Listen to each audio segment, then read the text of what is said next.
Si Juan mingon kang Jesus, magtutudlo, nakakita kami tao nga nangingiling o mga yawa sa imong ngalan. Og sanglit, dili man siya kauban nato, ipadlong namo siya. Si Jesus mitubag, ayaw ninyo siya magditi, kaya walay tao nga maghimog milagro sa akong ngalan, nga makasultig daotan bahin kanako. Kaya dili batok kanako, dapin kanako. Timan ininyo kini. Ang mapainom kaninyong tubig kay kamo iya nako, magadawat kayon o ganti. Kung may kamod nining mga bata na nagtuo kanako, maayo pa sa usa ka tao nga higtan o usa ka dakong galingang bato ang iyang lipo o itambog siya sa dagat. Kaysa makaangin siya sa usa kanila nga mahimulang kanako. Busa kunan usa mo kakamot makapahimulag kanimo gikan kanako putla ini. Mas maayo pa kanimo nga mosunod ka sa kinabuhi nga usaray kamot kay sa sangkap kag kamot apan mahiadto ka sa impyerno ngadto sa kalayo nga walay pagkapalo. Kung ang imo usa ka tiil maoy makapahimulag kanimo gikan kanako putla usab kini. Mas maayo pa kanimo nga mosulod ka sa kinabuhi nga usaray tiil kay sa sangkap kag tiil apan itambog ka sa impyerno. Ug kun ang usa mo ka mata maoy makapahimulag kanimo gikan kanako lugita kini. Mas maayo pa kanimo nga mosulod ka sa gingharian sa Dios nga usaray mata kay sa sangkap kag mata apan itambog sa impyerno. Didto dili mamatay ang ilang mga ulod o dili mapalong ang kalayo. Ang Ebanghelyo sa Ginoo.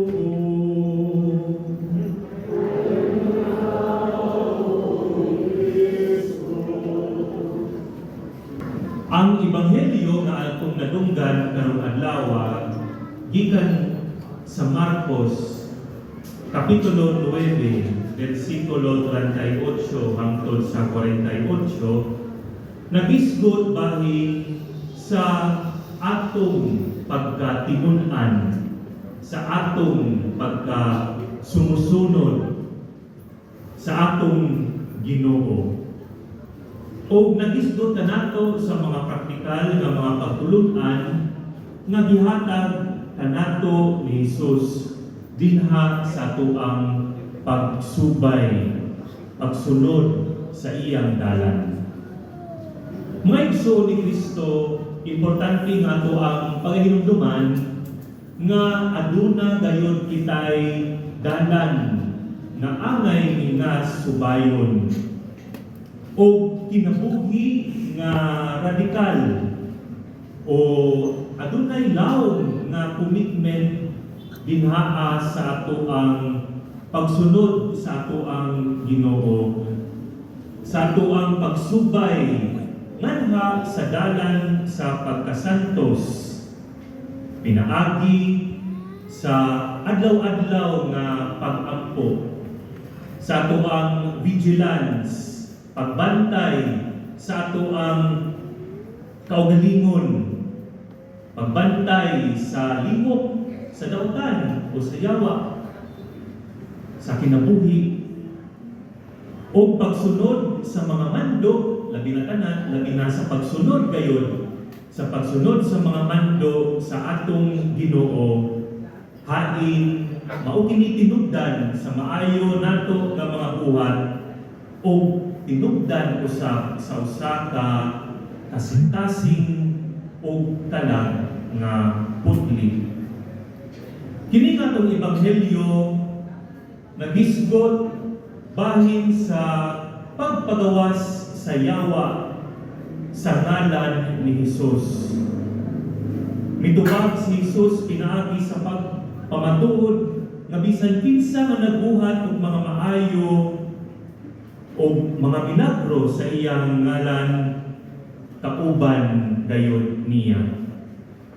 Nagpunting kini maigsuon dinha sa inklusibidad or inclusivity sa ato ang misyon isip mga anak sa Dios dinaa sa pagtawag sa ngalan sa Ginoo sa tanan nato nga mga buhat duman kini nato is importante ang pagtawag gayud sa gahom o sa grasya sa Ginoo labi na sa mga difficult situations sa ato ang kinabuhi.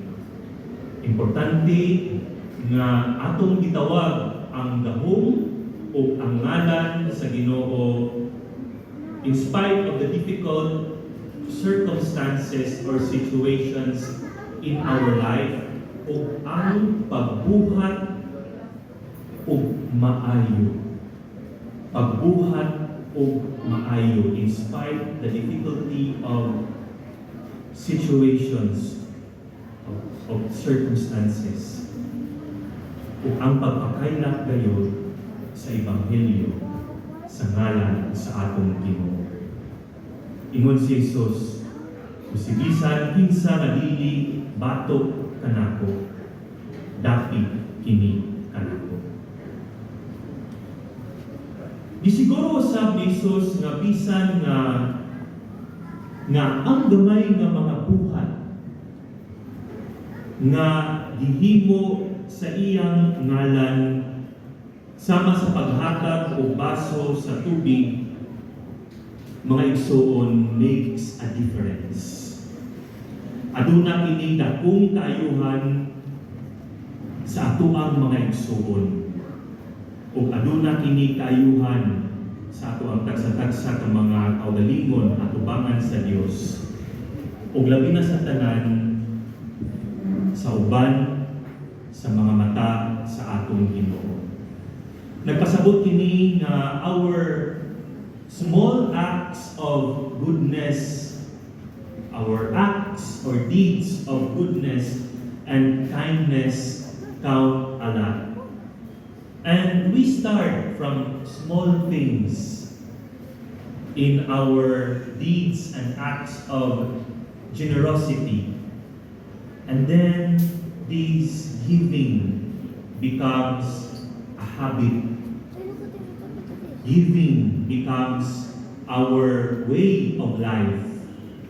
And giving becomes our manifestation of the love and charity sa Ginoo ngadto sa ato ang kinabuhi.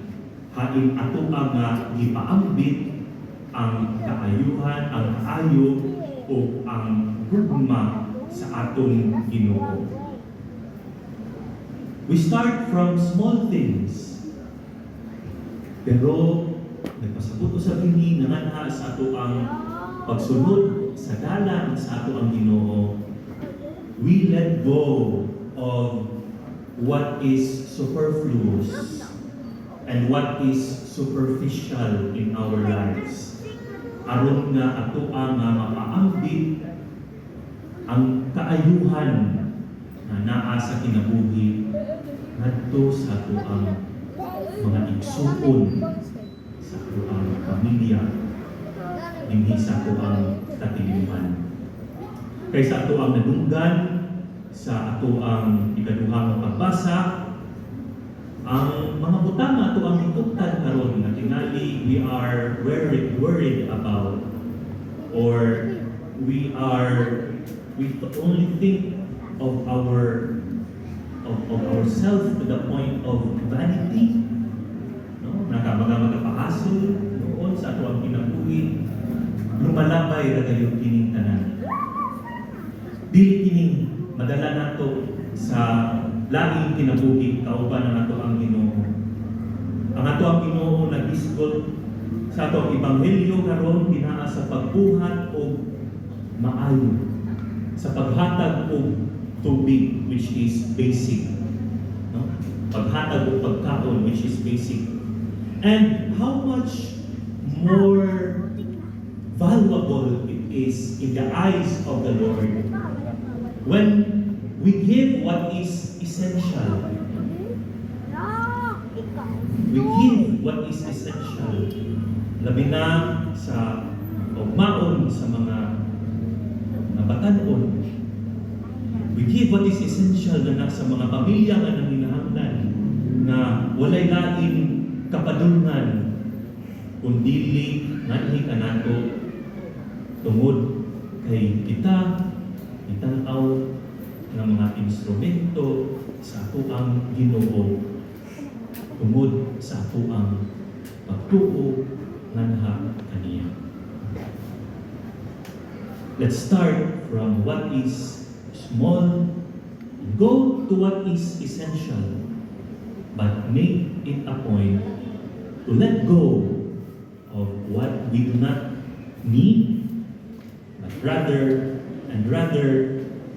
have giving as and charity as our way of life, because this is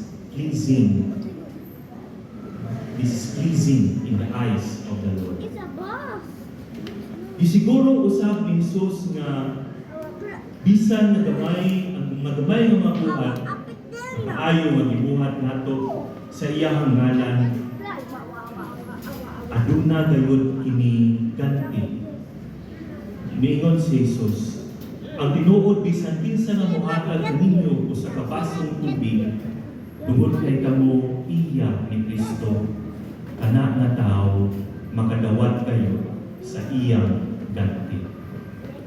And it speaks to us of the abundant blessings that come to the lives of the people of God who are blessings to others. Kanan lumalabay. Wala kita'y mabiling ninhi sa yuta. Ang salapi madunot o subok kung kini nagpabilin lamang sa ato ang tagsa-tagsa ka mga tinutan tungod sa kakuwang sa ato ang paglantaw sa mga panginahanglan sa uban o tungod sa kahaw-ang o sa kakuwang sa gugma nga ato ang gidayag, mabati o gihatag completely sa ato ang mga igsukod ini sa ato ang kalimutan. Kusog nga gipahimong ipamangnuan usab mga kita maigsuon batok sa pagpakasala sa uban. Inuman nato that Jesus warns us against causing others to sin.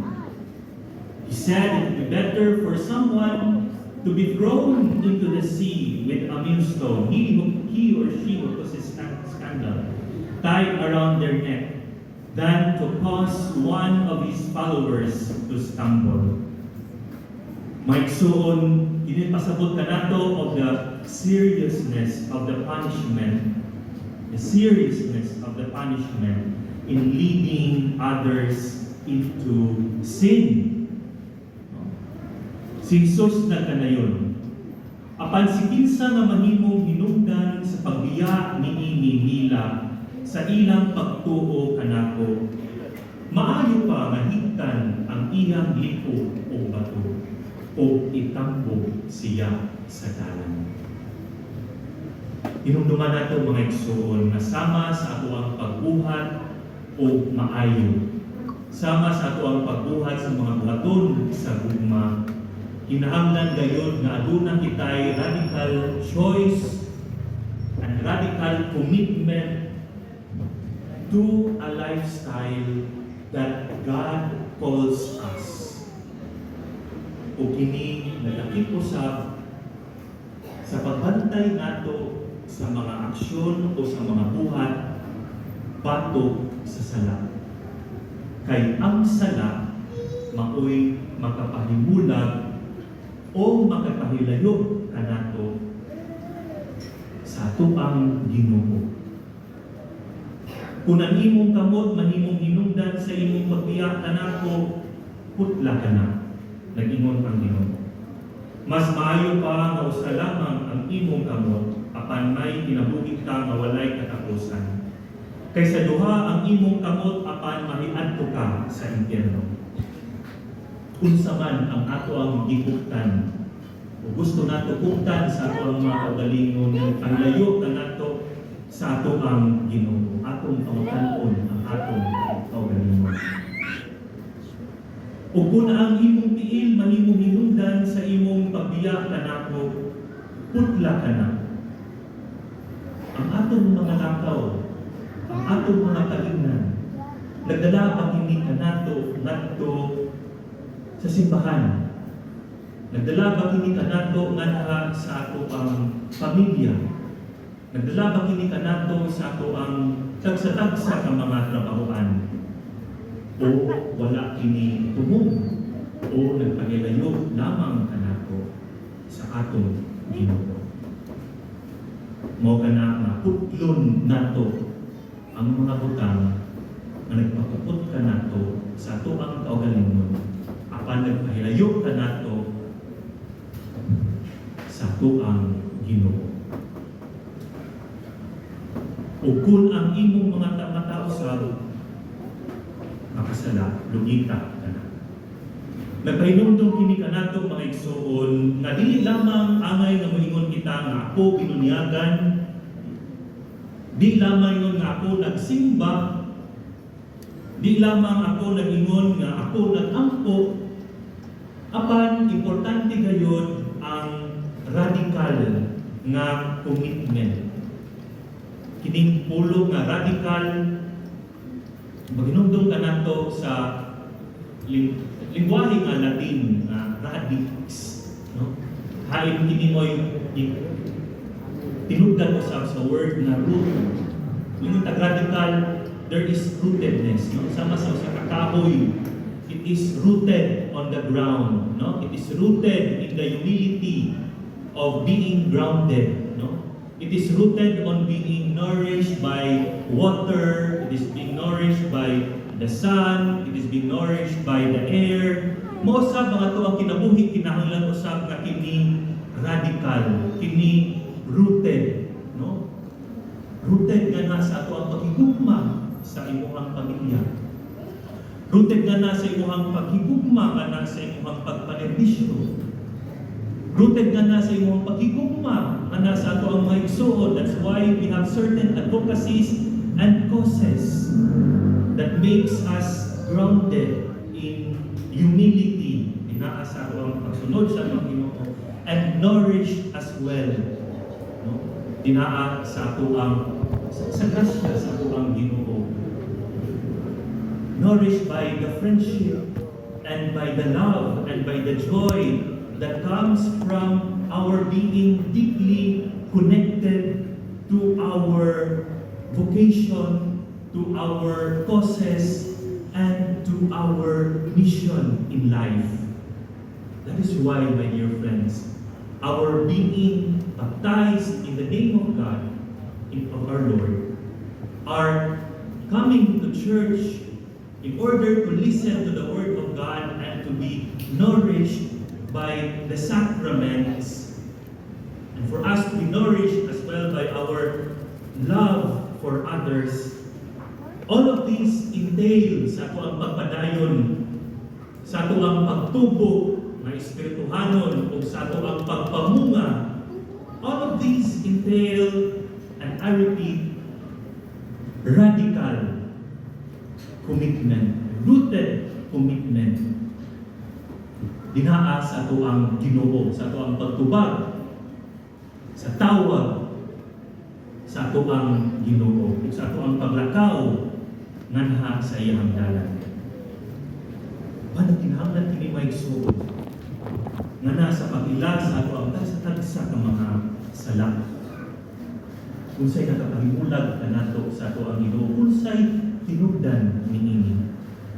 Ang magtubang sa sala sa kaugalingon nga nagpahilayo kanato nganha sa hilud-anay sa napag-ampo o ginhaa sa ato ang relasyon sa atong Ginoo.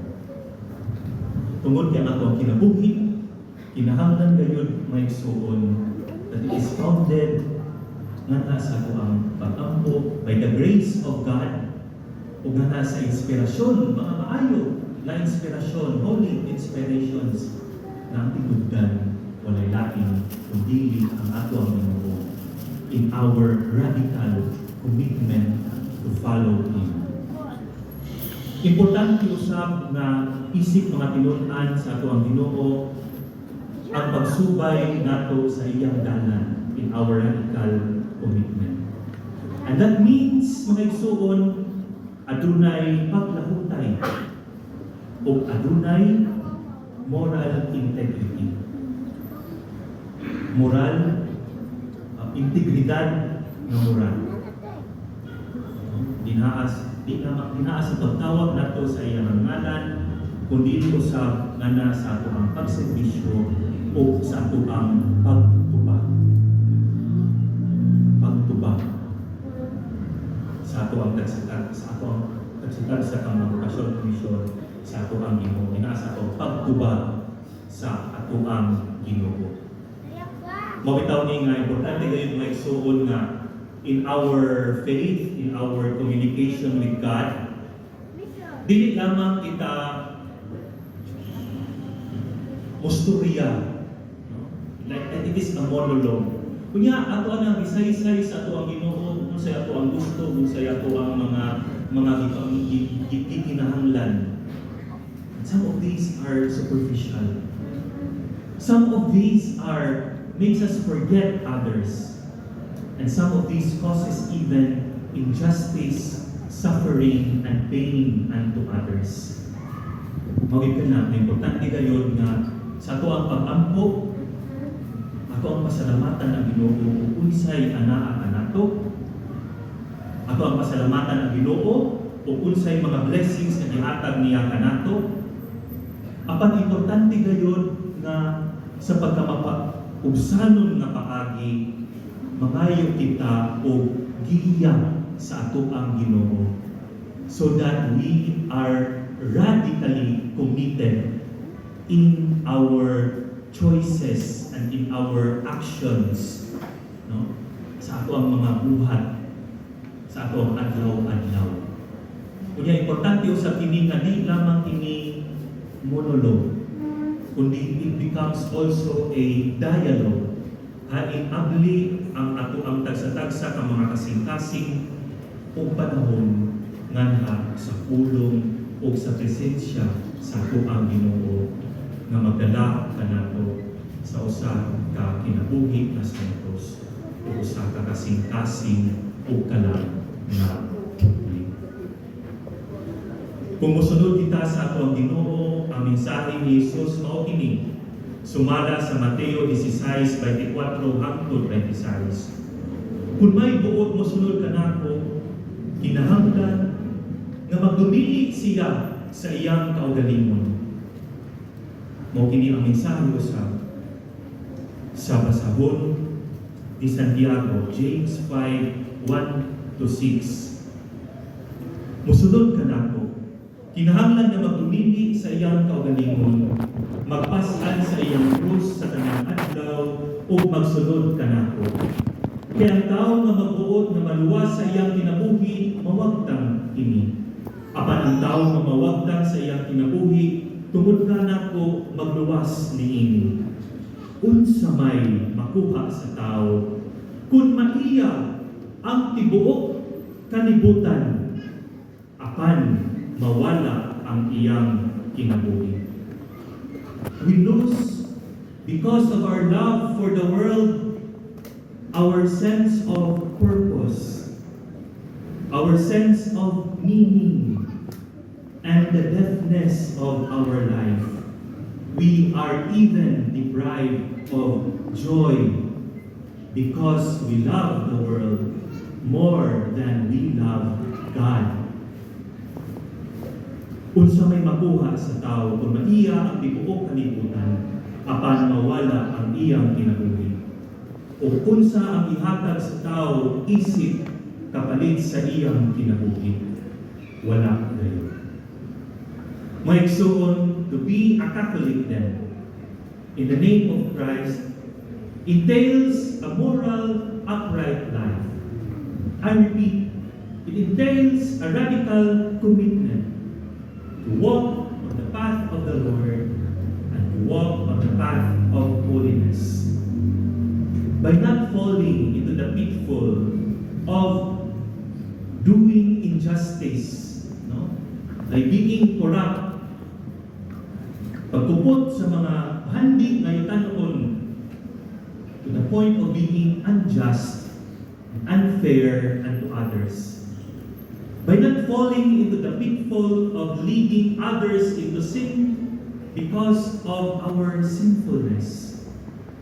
Kung naman kayo, kita dito sa pagbalingon ko dilapin no sa kauban. The Lord says from James and our gospel today that we are accountable in everything that we do. God sees everything. We are accountable